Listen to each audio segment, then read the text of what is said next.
Innal hamdalillah nahmaduhu wa nasta'inuhu wa nastahdihi wa nastaghfiruh wa na'udzu billahi min shururi anfusina wa min sayyiati a'malina may yahdihillahu fala mudilla lahu wa may yudlil falan tajida lahu waliyyan mursyida. Asyhadu an la ilaha illallah wahdahu la syarika lah wa asyhadu anna sayyidana wa nabiyyana Muhammadan abduhu wa rasuluhu la nabiyya ba'dah. Allahumma fasalli wa sallim wa barik ala hadha an-nabiyyil karim Muhammadin wa ala alihi wa sahbihi wa ansarihi wa junudihi wa man jahada fi sabilillahi ila yaumiddin. Amma ba'du. Fa inna ahsanal hadithi kitabullah wa khairal hadi hadi Muhammadin sallallahu alaihi wasallam wa syarrul umuri muhdatsatuha wa inna kulla muhdatsatin bid'ah wa kulla bid'atin dhalalah wa kulla dhalalatin finnar. Ayyuhal muslimuna rahimakumullah, fa inni usikum wa iyaya bi taqwallahi wa ta'atihi faqad fazal muttaqun. Yaqul Rabbuna azza wa jalla fi muhkami tanzil ba'da a'udzu billahi minasyaitonir rajim. Bismillahirrahmanirrahim. Syahrul Ramadan alladzi unzila fihi al-Qur'an hudan lin-nasi wa bayyinatin minal huda wal furqan. Faman syahida minkum asy-syahra falyasum. Al-ayah. Shadaqallahul azim. Hadirin yang dimuliakan Allah, setelah kita memanjatkan puji dan syukur kehadirat Allah serta menyampaikan salawat dan salam kepada baginda dari Muhammad SAW dan membacakan beberapa potongan ayat Al-Quran, tentunya yang menjadi rukun dalam sebuah khutbah Jum'ah adalah disampaikannya wasiat kepada diri khatib sendiri dan juga kepada jamaah sekalian, yang intinya adalah wasiat ini untuk menghimbau dan mengajak kita semua sama-sama untuk menjaga iman yang ada di dalam dada, untuk dapat terus menjadi orang yang selalu takwa dan selalu menjaga ketentuan-ketentuan yang sudah Allah tetapkan dengan melaksanakan semua perintahnya dan menjauhi semua apa yang sudah dilarangnya. Semoga Allah Subhanahu wa Ta'ala menerima keislaman, ibadah kita dan ketaatan kita kepadanya, dan semoga nanti akhirnya kita dimatikan dalam keadaan husnul khatimah, dimasukkan ke dalam surganya. Amin ya rabbal alamin. Hadirin jamaah sekalian yang dimuliakan Allah, sudah menjadi kebiasaan sejak zaman penjajahan, setiap kali datang Ramadan, kita umat Islam selalu berbeda pendapat di dalam menetapkan kapan jatuhnya tanggal 1 Ramadan.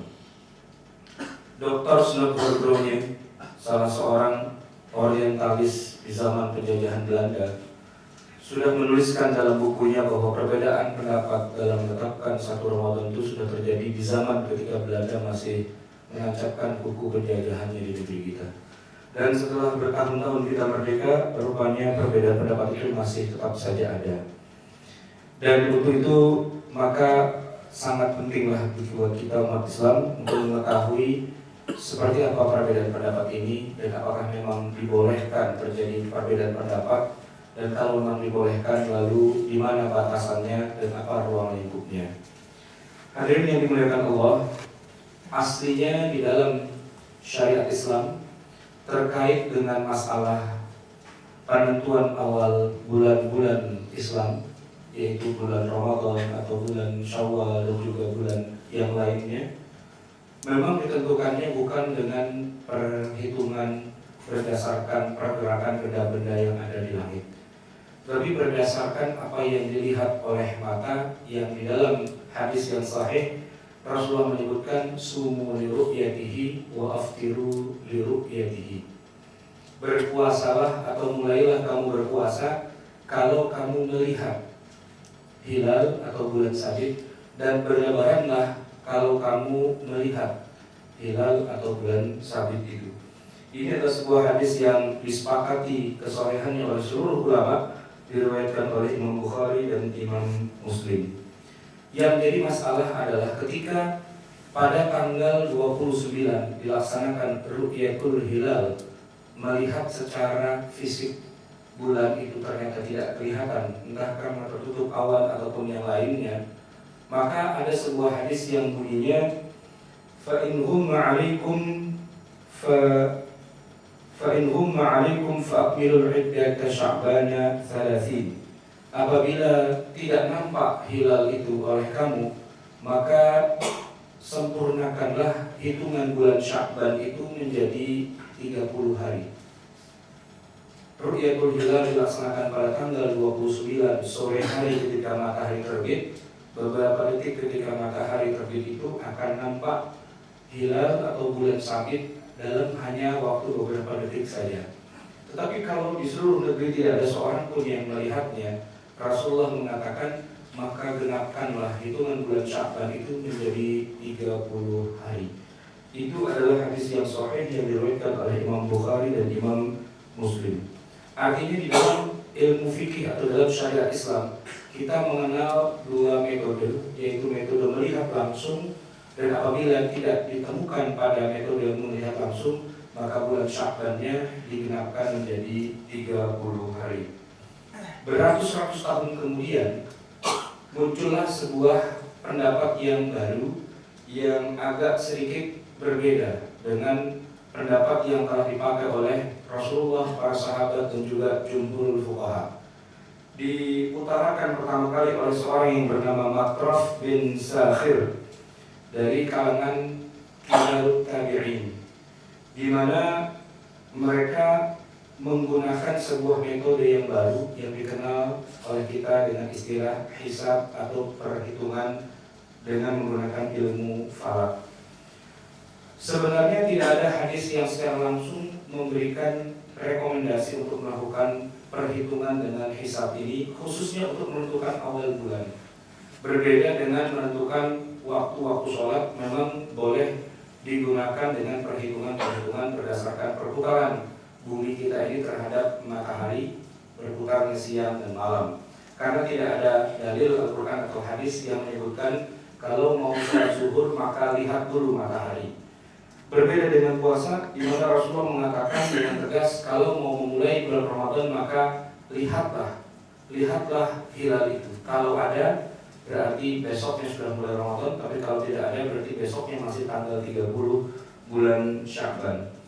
Tetapi Matraf bin Sakhir ini yang merupakan perwakilan dari kalangan tabi'in mendasarkan pendapatnya pada ijtihad yang juga diambil dari hadis, di mana beliau menafsirkan sebuah hadis yang sebenarnya secara zahirnya tidak memberikan satu dorongan atau suatu rekomendasi untuk melakukan hisab, tetapi dia menafsirkan hadis tersebut yang bunyinya sumu li ru'yatihi wa aftiru li ru'yatihi fa innahum ma'alaikum faqdurulah.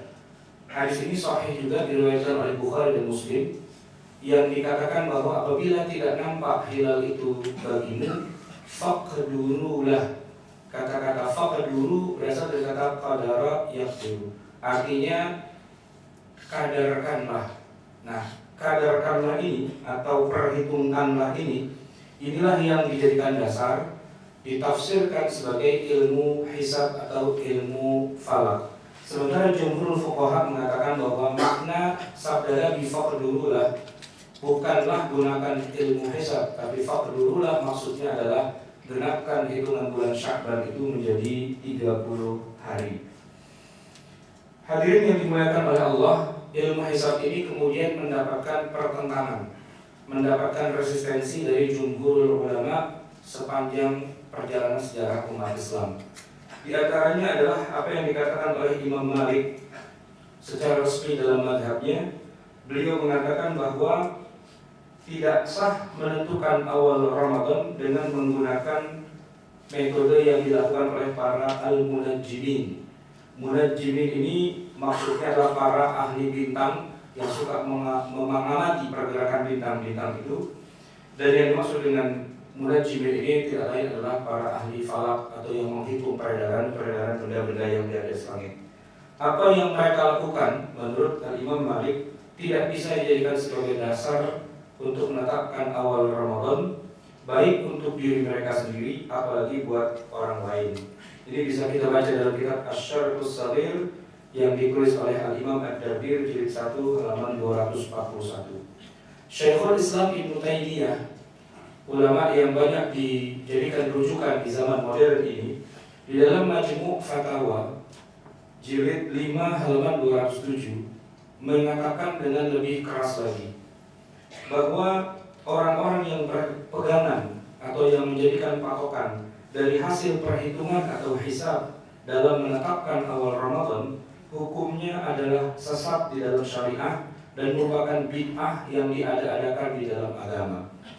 Kenapa Imam Ibnu Taimiyah mengatakan sesat dan bid'ah? Karena itu tidak pernah dilakukan oleh Rasulullah dan para sahabat kecuali setelah zaman-zaman berikutnya.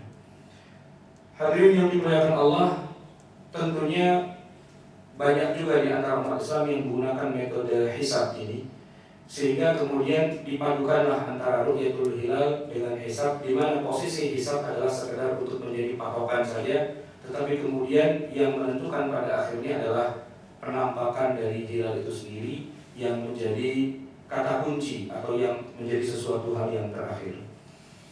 Ma'asyiral muslimin rahimakumullah, tentang perbedaan menetapkan awal bulan Ramadan dan juga bulan Syawal termasuk juga bulan Zulhijjah, memang tadi dikatakan sudah terjadi sejak zaman lama. Di Indonesia dicatat sudah sejak zaman Belanda, tapi sesungguhnya perbedaan itu sudah terjadi sejak zaman sahabat Nabi.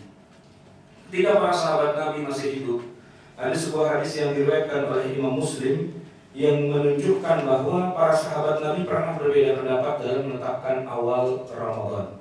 Hadis itu diriwayatkan oleh sahabat Nabi yang bernama Quraib radhiyallahu anhu. Dari Quraib radhiyallahu anhu, dia berkata bahwa Ummu Fadl telah mengutusnya pergi ke negeri Syam. Quraib kemudian berkata, aku tiba di negeri Syam dan aku selesaikan tugasku. Lalu datanglah hilal bulan Ramadan, sementara aku masih ada di negeri Syam. Aku melihat hilal itu pada malam Jumat. Pada Kamis sore malam Jumat nampaklah hilal di negeri Syam, dan orang-orang kemudian juga melihatnya, termasuk Amirul Mukminin atau Khalifah Muawiyah juga melihatnya. Maka diputuskanlah saat itu bahwa malam Jumat itu sudah masuk tanggal 1 Ramadan dan besoknya hari Jumat mulai puasa. Setelah itu Quraib mengatakan, saya pulang ke Madinah, dan sampai di Madinah saya bertemu dengan ulama dan penguasa Madinah yang bernama Abdullah ibn Abbas. Dia bertanya kepadaku, kapan kamu melihat hilal bulan Ramadan ketika kamu ada di Syam? Aku menjawab, aku melihatnya pada malam Jumat. Ibnu Abbas bertanya lagi, apakah kamu melihatnya sendiri? Aku menjawab, ya, aku melihatnya sendiri dan orang-orang pun melihat, bahkan Muawiyah pun sang khalifah juga melihatnya juga. Namun Ibnu Abbas berkata, tetapi kami di Madinah sini, kami tidak melihatnya hilal atau bulan sabit itu pada malam Jumat. Kami baru melihatnya pada malam Sabtu. Sehingga malam Sabtu atau hari Sabtu itulah kemudian dimulainya 1 Ramadan di Madinah. Saat itu kemudian Quraib bertanya kepada Ibnu Abbas, apakah tidak cukup apa yang kami lihat di Syam itu menjadi patokan juga buat umat Islam di Madinah? Abdullah bin Abbas kemudian menjawab, tidak. Apa yang kalian lihat itu untuk kalian, dan apa yang kami lihat untuk kami. Dan Abdullah bin Abbas kemudian menutup perkataannya dengan mengatakan, hakadha amarona an-nabiy sallallahu alaihi wasallam. Seperti itulah dahulu Rasulullah memerintahkannya kepada kita. Hadis yang sahih diriwayatkan oleh Imam Muslim. Sehingga perbedaan awal mula 1 Ramadan itu memang sudah terjadi di zaman para sahabat. Hanya bedanya di zaman para sahabat itu negeri yang berbeda itu letaknya berjauhan. Syam dan Madinah pada saat itu ditempuh dalam waktu tidak kurang dari 2 minggu perjalanan. Sehingga perbedaan itu menjadi sesuatu hal yang sangat-sangat dimungkinkan.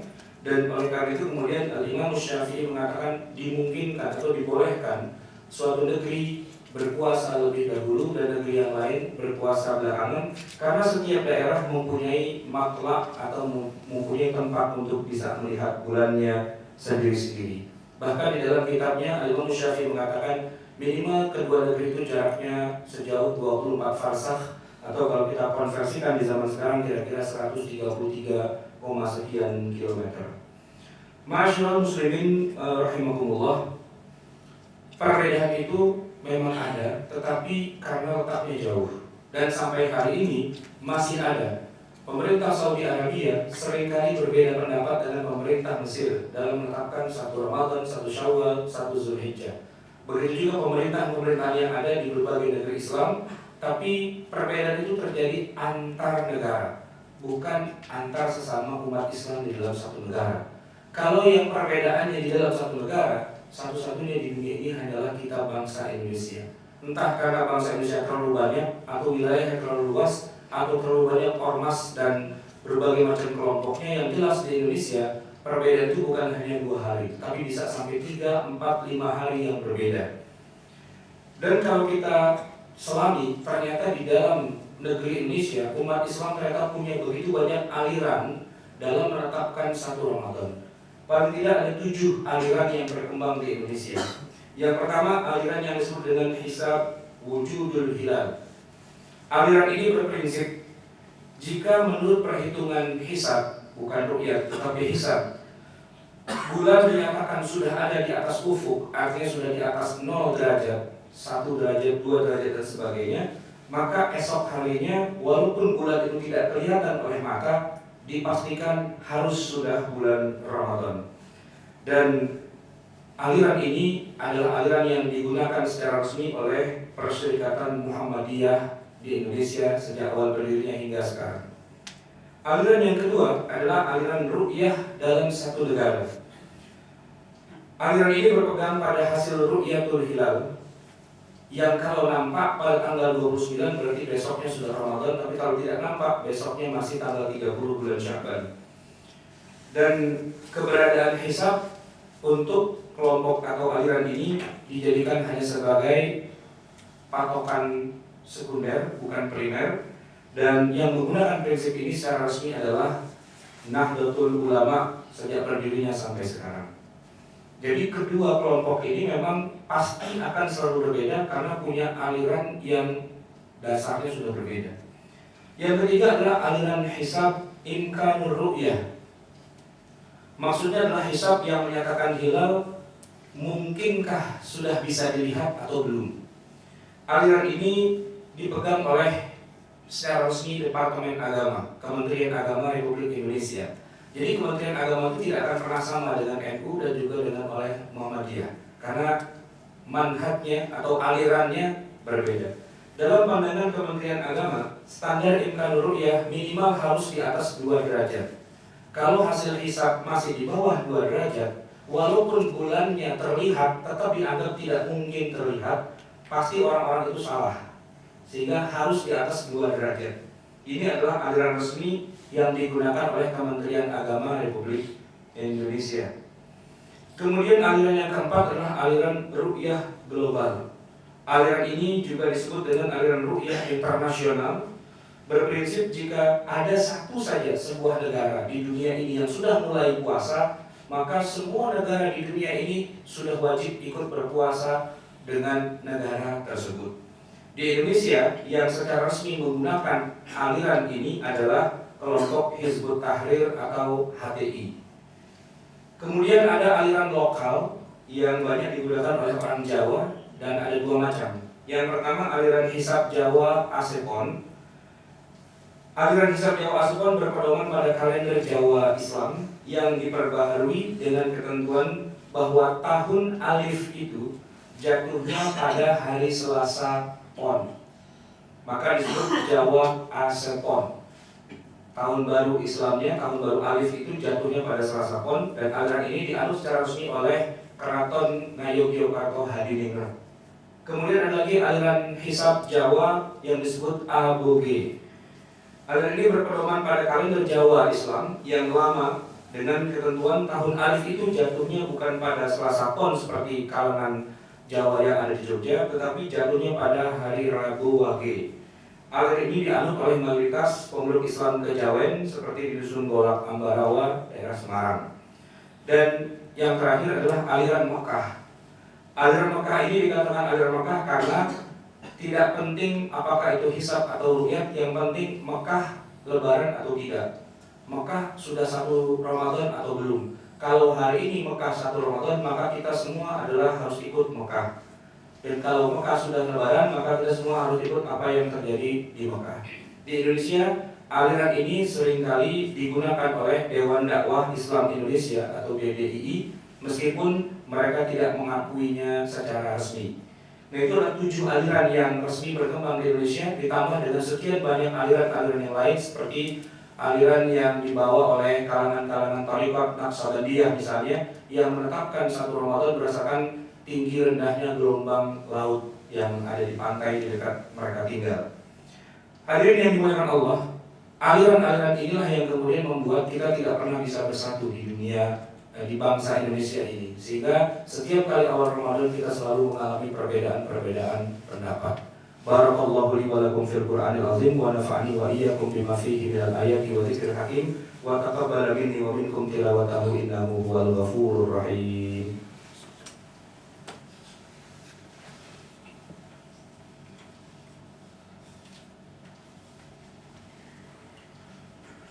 Alhamdulillahi rabbil alamin, wassalatu wassalamu ala nabiyyina Muhammadin khatamil anbiya'i wal mursalin wa ala alihi wa sahbihi ajma'in, amma ba'du.